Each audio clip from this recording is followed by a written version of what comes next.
down from his shift at Los Angeles airport was banging his chest like Godzilla, shouting, I have the power.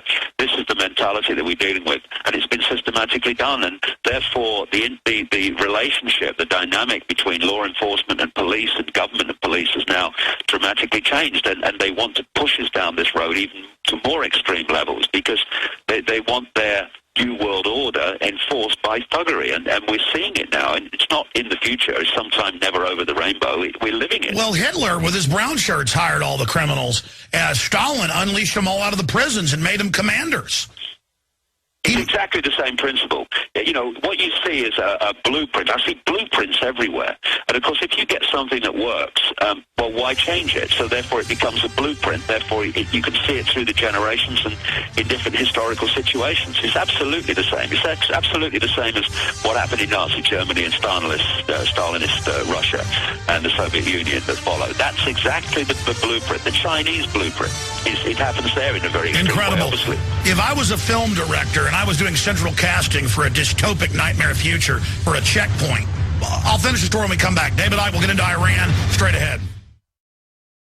All right, we're doing a few more minutes with David Icke, author, researcher, former head of the UK Green Party. We got into some pretty wild issues, but the globalists are doing crazy things, so who knows?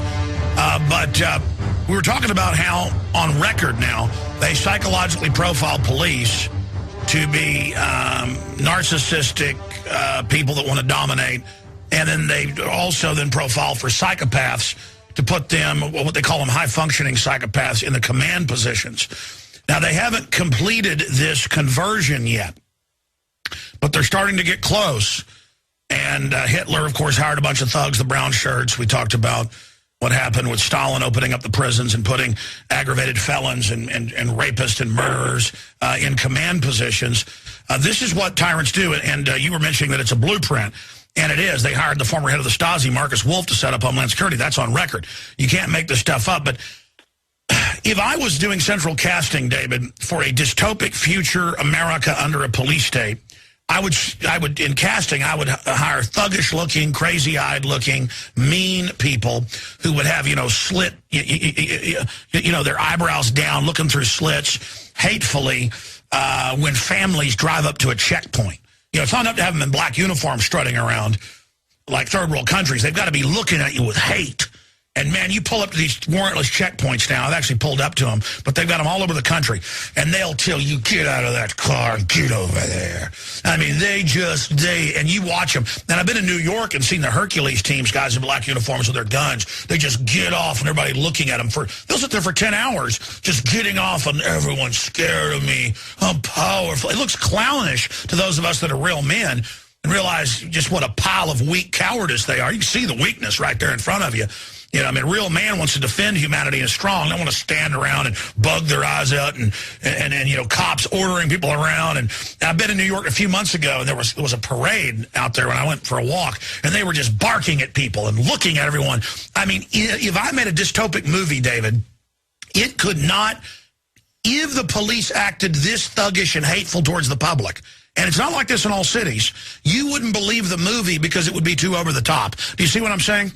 Oh, absolutely. I mean, we have reached the level of almost it being farcical. It's a B movie we're living through, and these people are emotional cripples.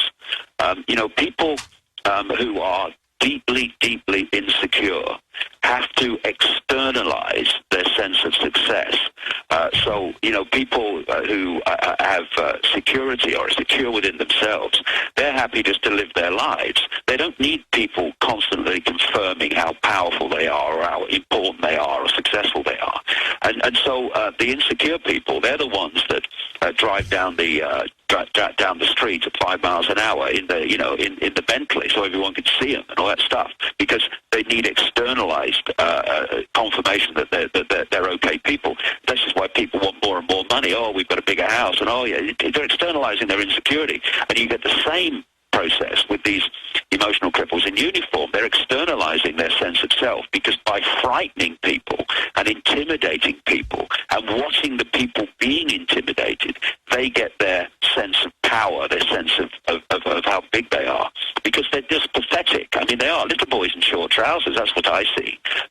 The playground bully.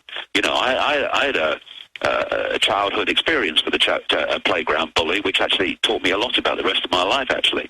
So, you know, I remember it. You know, and what happened, short story, or long story short, is the playground bully turned out to be a coward. And that's what these people are behind all this stuff. And when you challenge them in the most, you know, pleasant way, the taser comes out, or this comes out, you know, the aggression comes, because they cannot stand their apparently massive, but actually very, very fragile ego being challenged. And this is the mentality. And because I travel so much, it's everywhere. They did the same to protesters in Melbourne and Sydney while I was in Australia in very recent days. The same mentality is being employed all over the world, because it's a global blueprint. It is. I mean, that's the proof. Now they admit there's global standardization, and global in Australia to the UK to Canada, the US, they take blood for now 40 years, secretly. Standardization of the electronics. This is global. This is global blueprint. Yeah, and it's very simple, the way they've done it. I explain this in my talks and my books. What they've created, Alex, is the global version of a transnational corporation.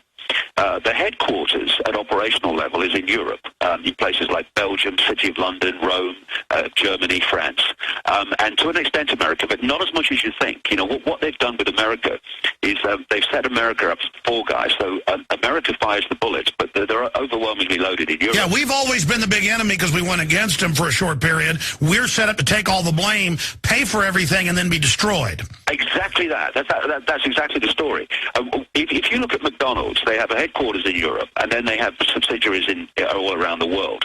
And the subsidiary has to impose the corporate global blueprint of the headquarters. The corporate vision, the corporate message, the corporate handbook. Yeah, so you go into McDonald's in Moscow or Johannesburg or Sydney or London, and you go into the same McDonald's. Now, what these people, this cabal has set up is exactly the same, but it's secret societies and bloodline families. So you've got the headquarters in Europe, what I call the spider, and it dictates the global agenda and the timeline for its unfolding. Then, in each country, you've got a network of bloodline families under different names, and the secret society network, which manipulates them and their agents and gophers into power. And their job is to impose in their sphere of influence, their country, the centrally dictated blueprint agenda.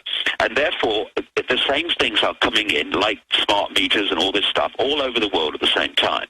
And then there's another level in which the subsidiary network in the country has subsidiary networks within the country that control the cities and the towns and the regions.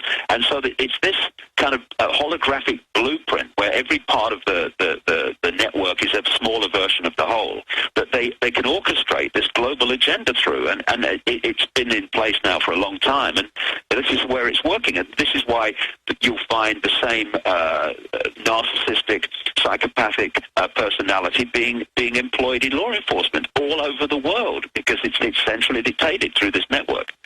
Well, they're administering the same psychological test, and all of that's compartmentalized. They say the test score means one thing, but decoded, if you look at the test, I've seen articles, it's really, okay, we've got a sociopath, we got a psychopath, we've got, well, is he a high-functioning psychopath? Put him in a low level, watch him, see if we can move him up. Right. Because they don't want an out-of-control one. And then they mainly just want dumb kind of, we're the good guys, do what I say or I taser you. Did you see, boss? Did you see? That's kind of like the general group they want on the bottom. And heaven help these people.